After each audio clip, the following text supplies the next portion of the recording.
You're listening to the Longer Haul Youth Ministry Podcast with Jody Livingston, episode number 16.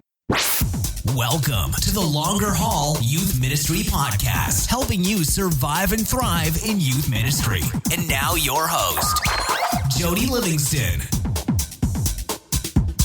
Well, hey, everybody, for tuning in and listening today, wherever you happen to be and wherever this finds you. Thanks for making this podcast today a part of your day. If it's your first time listening to the podcast, welcome. Thanks for coming over. And if you're coming back, well, thanks for coming back. You can catch me on Twitter at Jody Livingston and over on the Facebook at The Longer Haul. Of course, all of the links and resources mentioned in today's episode you can find at thelongerhaul.com/episode 016. That's thelongerhaul.com/episode 016. Today's guest is Terry Huey.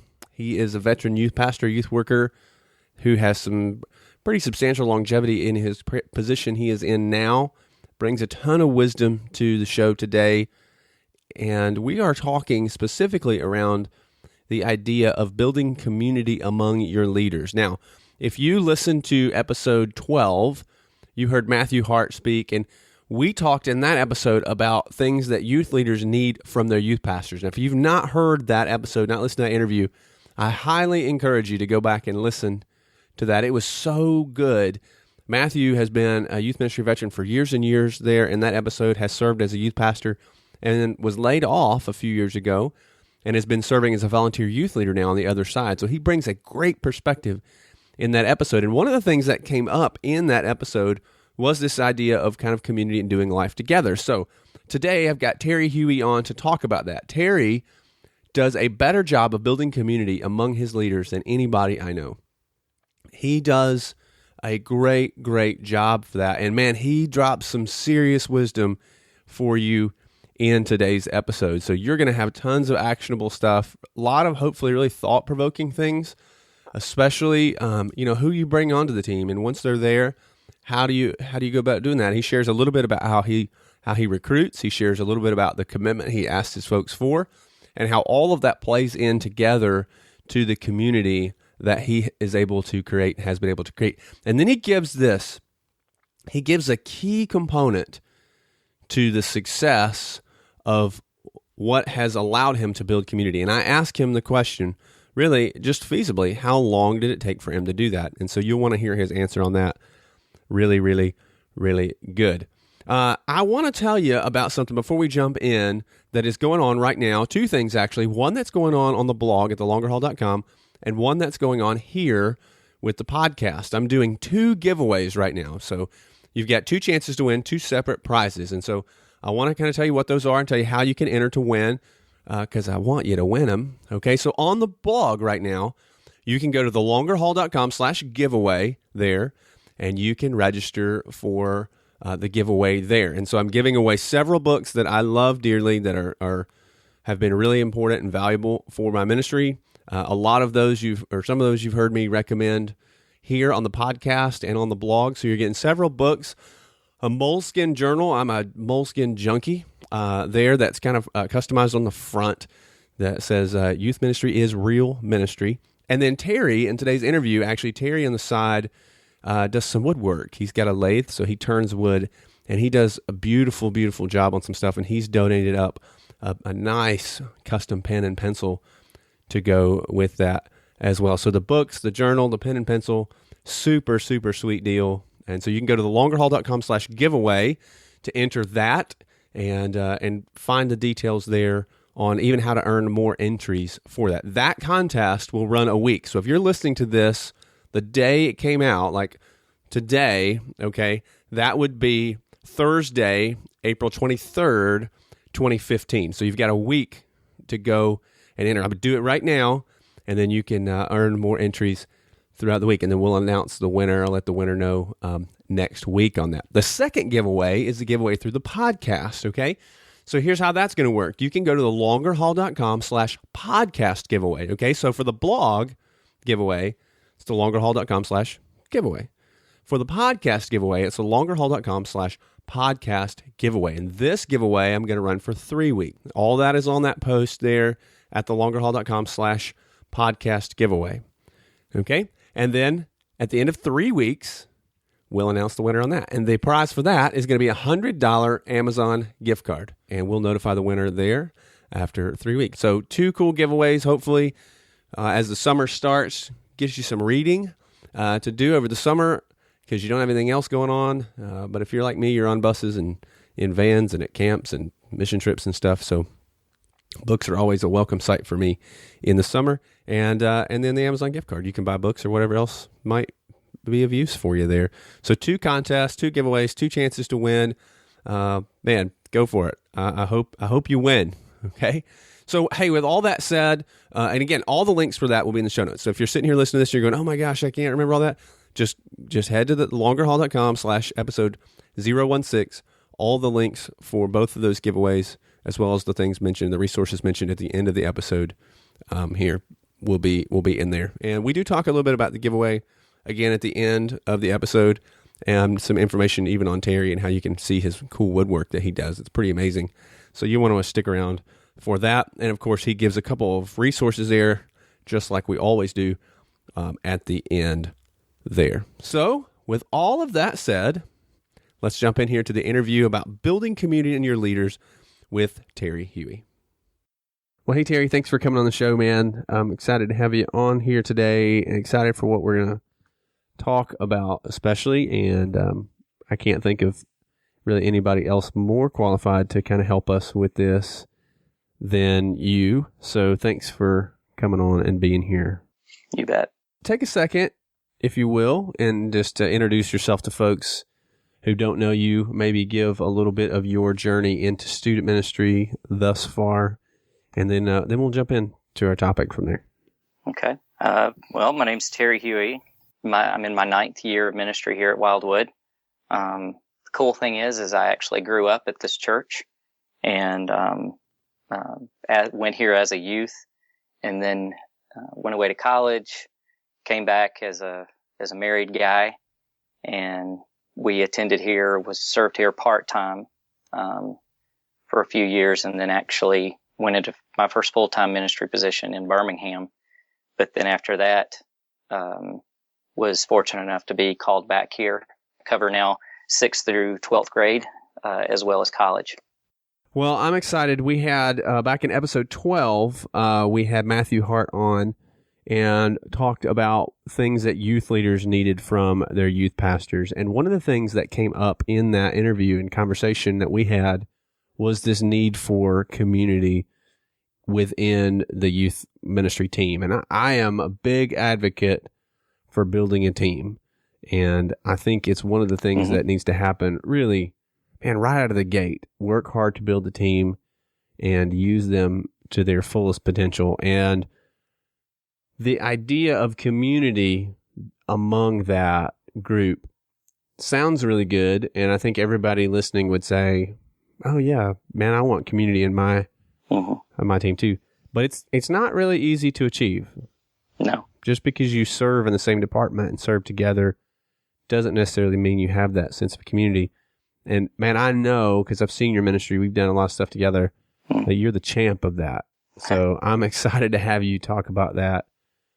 And just kind of, I'm excited to learn a little on that and how do we go about doing that. So if you were going to give some just kind of overarching principles on, here's some things to be mindful of, and you can probably give some practical examples as well. Those listening are all gamuts of student ministry, from bivocational to volunteer, smaller churches, larger churches. So the principles certainly will reach everybody, but some practical examples would be great as well. Okay. And just give us a few principles there and guiding principles when it comes to building community. What are some things that are important to keep in mind? You know, I think the first and foremost that I have found is that you have to know your people. And in knowing your people, that what that does is that allows you to kind of understand who they are, what they're about. So you have to know who is on your team. So I'm pretty strict and have become more strict, and that's a terrible word to use, but more strict with the people that I allow onto the student ministry team. I really check as I'm talking with people, communicating with them, if they express interest in being a part. As far as a teaching position, what we have is on our Sunday mornings. We have people who teach what we call Fusion. It's our Sunday morning Sunday school, just a fancy name. Those people, when I have those folks come in, I want to make sure that they're going to gel with the team that I already have in place. So if I interview somebody, if I'm talking with somebody and I just don't think that they're going to gel, that they're going to connect with the people that I already have, then I may direct them towards a different ministry, or I may, see if they can fit in a different way within the student ministry, which is not always an easy thing to do, because, when you start telling people you need help within the student ministry, you need new leaders, those kinds of things. If all of a sudden they're not doing what they had in their mind as being part of the student ministry or being a student ministry leader, it can get a little touchy. Yeah, so, I can imagine. Yeah, it's very tricky. So knowing your people, knowing what makes them tick, having that sense of community, so that everybody kind of gels together. We do have a very strong team. I tell our ladies all the time, I've probably got some of the strongest personalities just within my ministry, which has its own challenges. Sure. But I'm very upfront with them about that, and I know that, and they know that. So, but it builds strong students as well, having strong women. Our men, very much so. I'm very confident in all of our men and their ability to lead as well. So knowing your people and knowing the people that you're bringing in as part of the student ministry. Yeah, I think that's so good. And I talk a lot to youth pastors about building that team and recruiting the right people and how to go about that. And I think oftentimes we find ourselves just kind of standing up before the church saying, oh, we desperately need youth workers, or you're putting something in your bulletin or whatever you call that at your church. And I always tell guys, man, don't do that. Right. If you do that, you get wackos. Yep. Like absolutely. You just don't ever get the right people that you want. And I think too, man, I love what you said about making sure that they fit with the other leaders, because I think that's something that we often overlook and do not take into account at all. Right. And I think a lot of times we're thinking this person would be great with our 9th grade guys. Right. Or they would be phenomenal with our high school girls, or they would be, right. And we're thinking about how that person would fit and relate to our students. Mm-hmm. I don't know how often we really stop and think of how they'll relate to the other leaders we already have. Exactly. And that's so how do you find those folks? How do you go about identifying the right people? The other side of it, with all of that is, and I know the question you're asking, we've talked about this before ourselves, is recruiting all the time. I'm constantly recruiting. I'm constantly listening to people. As I'm talking to them, I'm hearing what their heart is and what makes them tick, which is all part of that getting to know the person that you're talking to before you even bring them in. So I may talk to somebody 2, 3, 4 times before I actually ever, go to them and say, hey, have you ever thought about student ministry?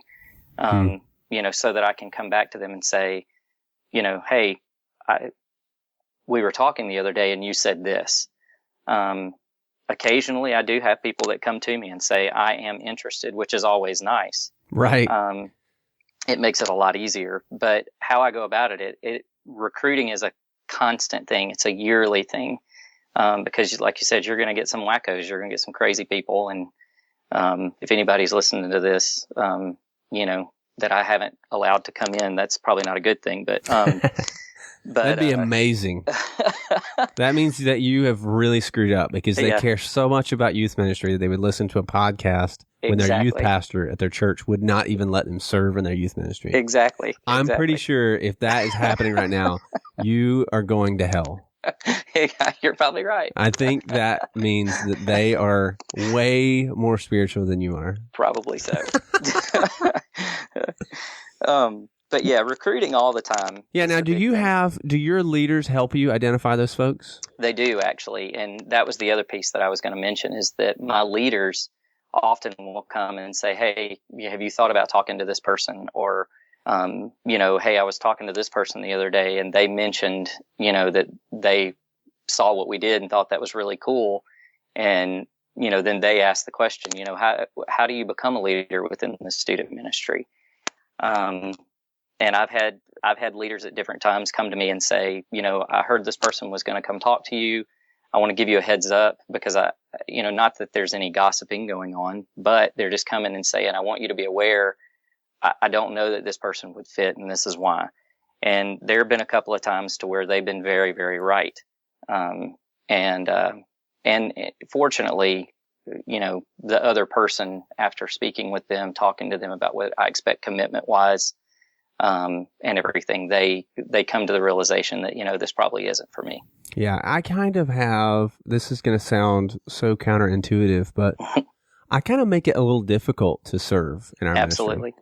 ministry. I really, like, if you're going to serve in our ministry, you're going to have to really go through a process that's far beyond just like an information form and a background check. I mean, so if somebody approaches me and says, hey, I want to be part of your ministry, I've got a huge handbook I give them. And the handbook scares away most. Yes. And fortunately, I've never had to go the route of a handbook. I've always wanted to see your handbook. I don't know that I've ever seen that, so I'd still like to see that. It's my secret. But I will say this, one of the things for me, and this is where I get a lot of shock from a lot of people, and even other youth pastors. For high school, if you're going to come and make a commitment to serve in the high school student ministry, you've got to make a 4-year commitment. I understand that, there are job transfers and, things like that, but you have got a 4-year commitment if you come into high school. If you come into middle school, you're automatically understanding, you're signing the dotted line that you've got a 3-year commitment that you're going to rotate up all the way from 6th grade to 8th grade with your class. High school all the way from 9th grade to 12th grade. So your leaders follow? Yes, they follow. Okay. They sure do. Yeah, when I say handbook, I mean, that thing is, our handbook is I think it's 87 pages long. Wow. Yeah. And it looks really intimidating, but it's really not. I would say... I'm intimidated. It's not that bad. I would say 2/3 of it is like tools. Gotcha. Hey, here's the majority of the handbook. I mean, what I did is I sat down and I thought, okay, what's every aspect that any of my youth leaders would ever want to know? And then I put it in this handbook. So here's how to take a role. Here's how to make a phone call to a student. Here's how to do an outreach visit. Literally we walk through everything. Here's 10 traits of, today's students, today's teens. Here's, all these different things like that. And then in there also is the background check form. And of course, we have a covenant we have our folks sign. And then that kind of spells out all of that kind of doctrinal beliefs that we hold dear. All of those things are explained in there. But what I found is folks who are just kind of interested in serving, when I hand them the handbook and say, this should answer most of your questions. If you have anything else, let me know. If they're just kind of so interested, they're not anymore. Exactly. And I think because people come and think the youth ministry is going to be a fun place to serve, and it is, but I want them to know it's a very serious place to serve. Absolutely. I like having to really convince people that they are capable of doing youth ministry. Those are the people I like. Absolutely. That don't think, oh, I can do this. It's just teens. Yeah. I have found that some of my better leaders have been the ones that they don't necessarily have the confidence that they can be a good student leader. Yeah, me too. The ones that are saying, man, this is a lot more than I think I can actually handle. They seem to be the ones that really are able to make a difference in the students' lives and to really connect with the students. And they just love on them, man. Yep, absolutely. They have to have Jesus. They come in to that place of serving out of with a dependency already. That the attitude, if I'm going to do this, God's going to have to show up. And those are the folks I want. So know your people, having the right people. Okay, what are some things that you're doing to know your people? Like, what would you tell? Okay, let me give you a scenario. Yeah. You've got a youth pastor who's just been hired on, kind of inherited a group of leaders, and they've got to get to know these folks. What we do, it's been really good. I mean, first of all, I'm continually trying to communicate with my leaders, whether it be, text messages or, email, personal emails, cards, telephone calls, lunch, whatever it is, those kinds of things, so that I'm in constant contact with these people and outside the church, in their world, if you will. Because sometimes it's complicated for, them to, they only may have a 30-minute lunch or something. So it's easier for me sometimes to go to them and have lunch with them or do those things. So getting to know them in those ways, if their kids have, ball games or events that, band, whatever it is that they're involved in, to be a part of that with them. So in a sense, really, doing life together. What? I know, it's amazing, isn't it? We do that. All of us, we do life together. If somebody has surgery, it's, the student ministry leadership is taking care of the student ministry leadership. Yeah. Just today, I'll brag on my wife a little bit. And really over just the past 2 weeks, two of our leaders, one of them was in the hospital. My wife's a nurse.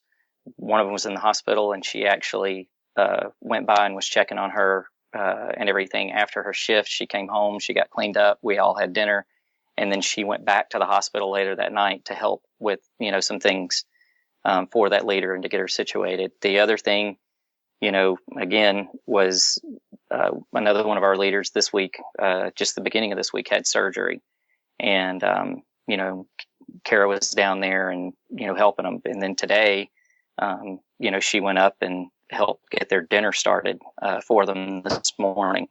And I say I'm bragging on my wife, but really all of my leaders, we're always helping each other with our kids, just different things, checking on each other. So it's not just necessarily me, it's building that community and to hurt with each other, to laugh with each other, all those things. So in general, just doing life together.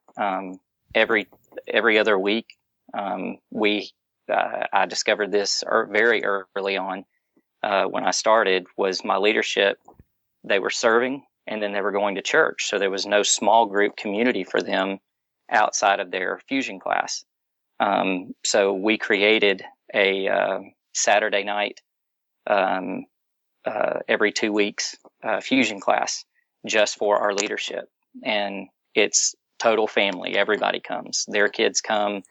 The kids watch the kids while we have our time to have our Bible study and communicate, and talk and share. So that's the big thing with us. Man, that's so awesome. And I think there's two reactions to that. I think folks listen and say, oh my gosh, that would never work at our church. And then at the same time, everybody kind of thinks, oh, but that would be so good, And so I think what you're describing is a culture that is built, right? Absolutely. And so how long you've been there? 9 years? 9 years. And how long did it take you to really build and establish that? I mean, you had an advantage a little, I guess, because you knew some of them already. I did know some of them when I first came back, which was definitely an advantage, because we had been here for so long. Several of us were young married couples when we first came back, Kara and I, as a married couple. But when I came back, I would say it probably took a good,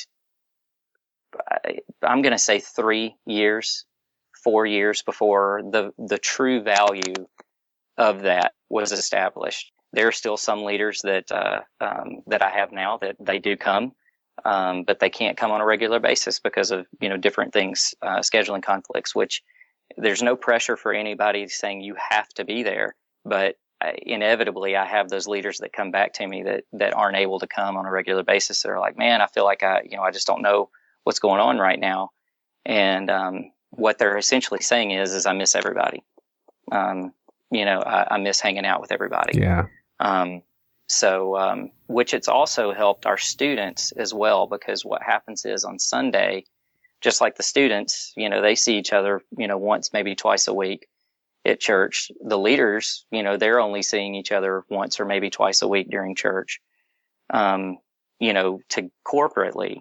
So now what happens, because we have this extra meeting that's just us as leadership, what happens is when they come on a Sunday or on a Wednesday, they're not necessarily hanging out with just themselves, trying to catch up. They're actually engaging with the students because they've had that opportunity to see each other. That's such a good point. That is such a good point. I think everybody has had that situation where all of your leaders are kind of bundled together in the back, talking amongst themselves, catching up, while all the students kind of sit.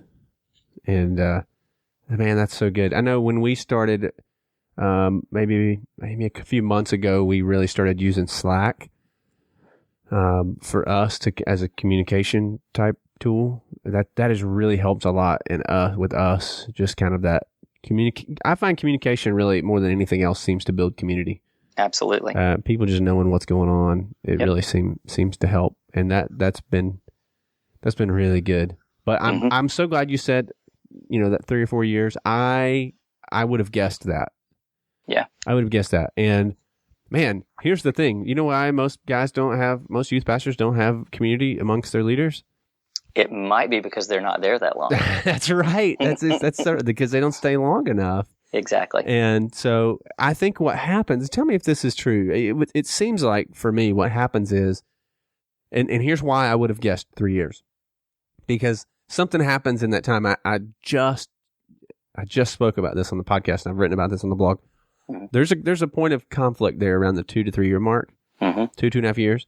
I think as you come out of that as a youth pastor with your youth leaders, it's that kind of that conflict, whatever that is, that kind of binds you together. Right. And that's kind of what, all of a sudden you come out of that and you have this amazing sense of community. Sure. Because you've walked through that and worked through that together.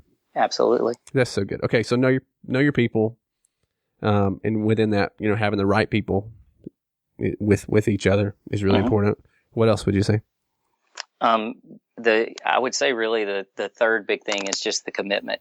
I think with a true understanding of what the commitment is and communicating that clearly, the expectation is set. I was talking with the students about this a few Wednesday nights ago. When we don't know what the rules are, I always use the example of driving. Everybody hates to hear it, but when you're driving down the road, the speed limit's 45 miles an hour. You know what the parameters are.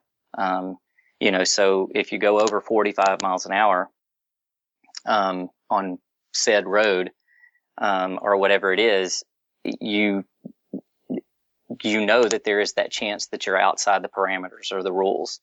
So, knowing what the commitment is, understanding what the parameters are, as you're going through this time, the 4 years or the 3 years, it's easier because they can breathe easier. They don't have to worry about, well, how long am I in for this for? And I don't have to either. The students also don't have to be concerned because the students see a lot of turnover in so many different things nowadays. If they know I've got this person for 4 years, and I've had people say, but what if they don't connect with that leader? If they really don't make a connection with that leader, then that really does, I think, fall on me. Right. I think I've done a poor job in bringing somebody in. So understanding what the commitment is, and not just the length of time, but also what my expectations are for them, as a leader. And we do communicate those things. And those are things that I try to remind them of over and over and over, whether it be outreach or follow up, whether it be, their commitment as far as being here on Sundays and being here on Wednesdays. What all the different expectations are for being a student leader. Mission trips, Disciple Now, and just communicating those things clearly. I think if a clear understanding of what the commitment is, the expectation is, then, you don't have to be concerned about, the questions of, well, I didn't know, and the breakdown of what then can happen within the classroom, or within the ministry as a whole. Yeah, you're not having to spend so much time kind of dealing with the commitment issues, because that was clearly laid out when you asked them to come in. And that part of that is even kind of going back to back to my obsessive compulsive handbook I have. That's kind of what that is I go through and I really explain what I'm asking them to commit to. And part of that's spelled out in that covenant that we asked them to sign as well. But I go so far as to break it down like per week. Like, here's what you would look like for different roles that we have within our student ministry. Here's an estimation of how much time this is going to take you per week, like out of your week. So it's, this job may take an hour a week. This job's going to take you this much, and I even break it down like, cause I don't know, cause I'm a nerd, I guess, but here's how much it will take you outside of Sunday. That's good though. So it's been really helpful. It's probably a little over the top. But I guess if I'm going to err, that's where I would like to move and drift to. And I don't know, that's probably not necessary for everybody, but for us, it's helped a tremendous amount within that. And it really begins the conversation when we even go back to like earlier when we were talking about recruiting. It really gives me a pretty good launching point for that. And okay, so I'm the opposite of you in the sense of that commitment though, because, and this is maybe a little off topic, but when I came on staff here, they had been following, and I stopped us from following. And again, I think that's something that you're constantly having to evaluate, and we have come back to that and revisited that, a few times, and even with our parent leadership team recently was something that we were kind of looking at, and what's the pros and cons to that. For us, it was what you're saying, like we saw a few students who just didn't connect, or they just didn't, and it was no fault of theirs, it was no fault of their leaders. They just didn't connect. And I thought, man, this is, I don't know how to help that. You've got strong leaders, you get strong students. They're both great. They're just not going to relate very well. So we stopped from following. There's obviously pros and cons to either. However, we still ask for that commitment, that length of commitment, because part of it is, my thought is, if, let's say that you were teaching my ninth grade class, one of my ninth grade classes, just because the student is now in 10th grade doesn't mean they can't come back to you and talk to you if you're, you know what I'm saying? So there's still a connection there. Oh yeah. And I still have leaders that, have come through a rotation, of student ministry, that, have said, hey, I need to just take a sabbatical, some time away, and just refuel myself, just in general. Yeah. And, they still have connections with students, and they'll contact me and say, hey, I just want you to know, I met with so-and-so or whatever, which is good, because it keeps me informed of what's going on. And, at the same time, they've got those connections where they're seeing people still outside of, the student leadership and the student ministry, as people that they can trust and that they can communicate with and talk to. And do you find that having that sense of community among your leaders, do you think that helps you keep leaders like longer than their commitment? Absolutely. We've had several of our leaders that have come all the way through and rotated back down. I was trying to think. We've just Sunday, we had a leadership meeting, and one of our leaders that obviously he started coming to Wildwood when Kara and I came back as a married couple. And we were figuring that up, and he's been teaching in student ministry at Wildwood for 18 years. Wow. And is a great leader, connects with the students, is a fantastic teacher, supportive of me and the ministry here. And that's an extreme example, but I have other people, I've got another one of my leaders that her and her husband both, and she just came to me Sunday and said, "Hey, I'm going to be moving back down with my students, or to another group of students, and this will be her third rotation of students that she's seen graduate."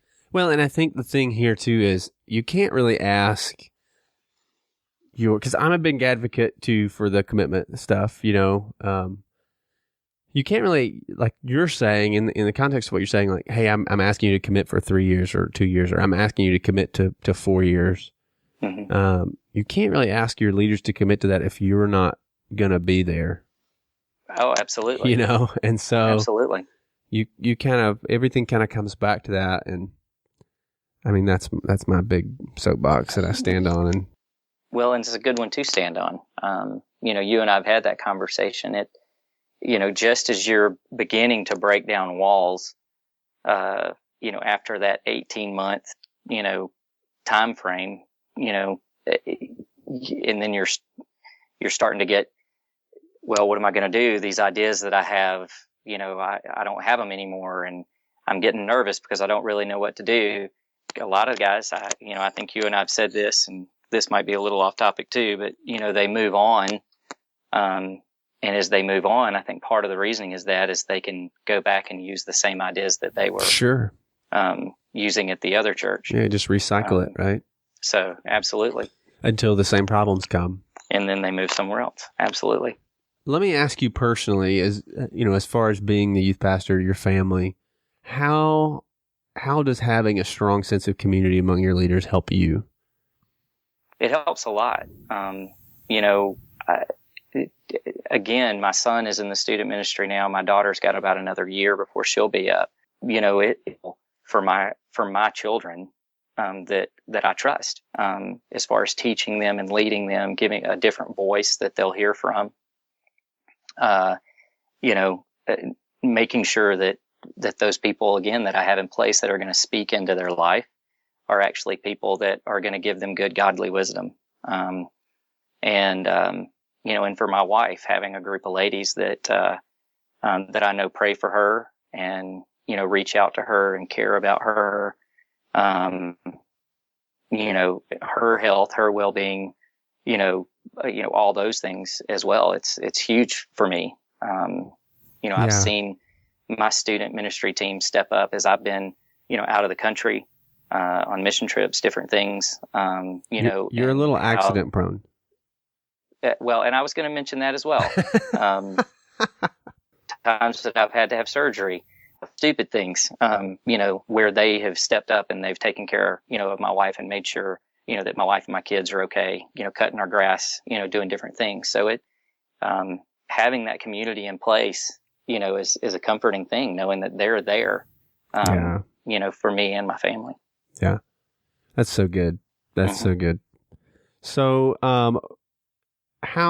if folks wanted to get in touch with you and find you out there in the world of online-ish places, where would they find you?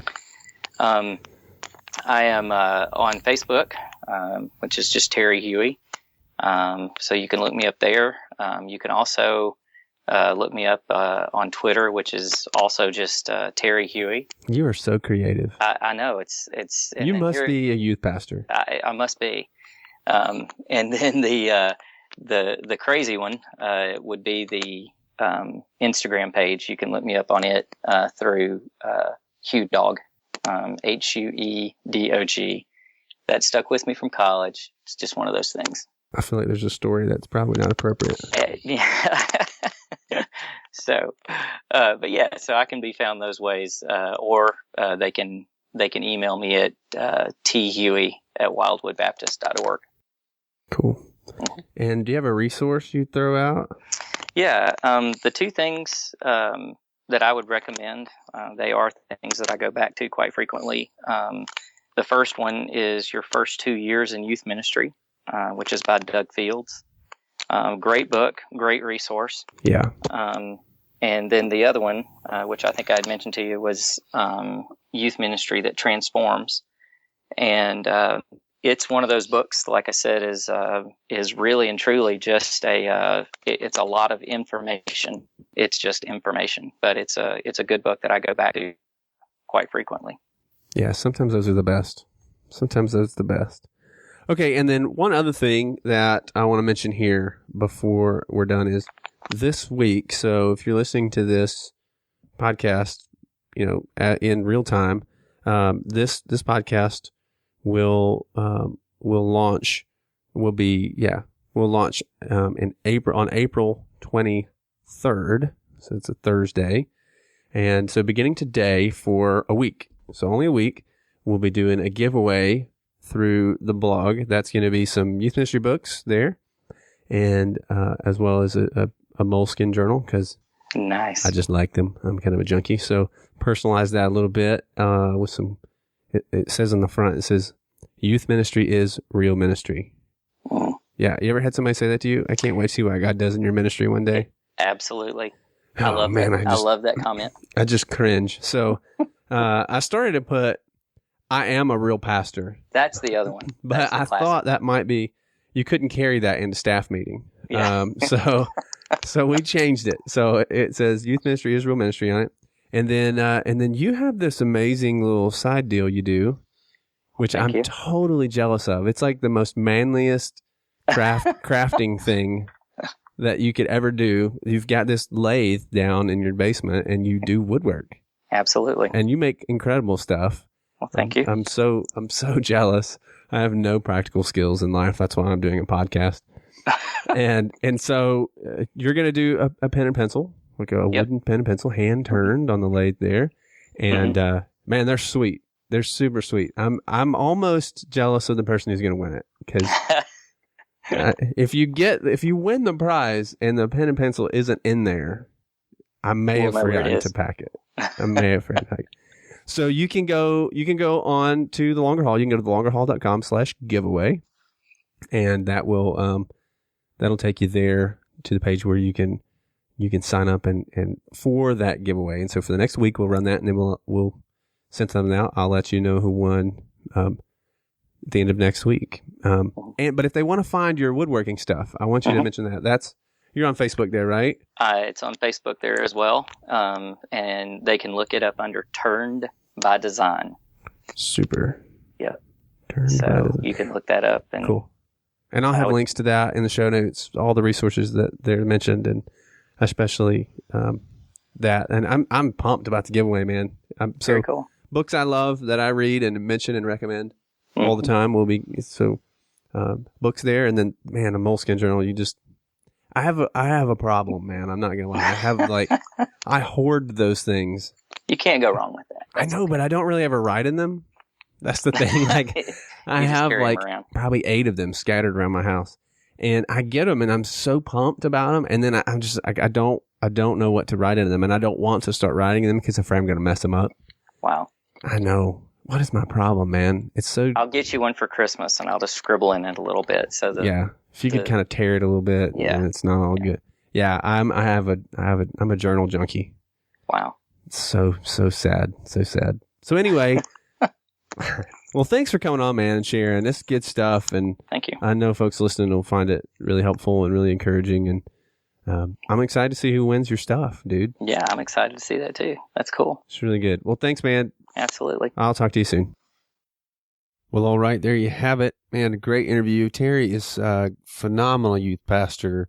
Really, such an just a testimony of longevity, and his ministry certainly bears the fruit of that, of just sticking around in one place and really reaping the reward of that. And his leaders are rock solid, and the community that they have is, man, just so rich and so good.